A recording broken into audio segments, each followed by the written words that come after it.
ধানটা মান্দার বিলে ডুবে যাচ্ছে।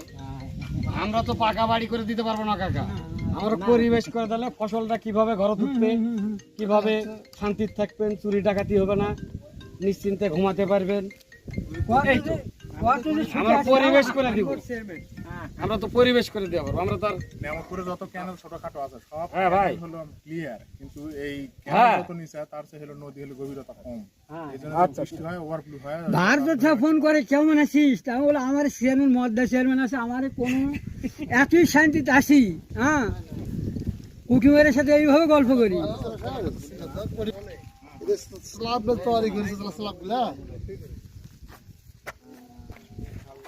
এই যে বান্ধিছি ওটি কি জন্য বানলাম, মনে করেন বৃষ্টি হয়ে গেল, গেট খোলা, ওই জায়গায় ধান গুলা নির্ঘাট ডুবে যাবে, এই জন্য ওটি আগাম বানলাম। আরে যাই হোক, বন্যা টন্যা 2 ঘন্টা পানি হট করে হয়ে গেল, 2 ঘন্টা পানি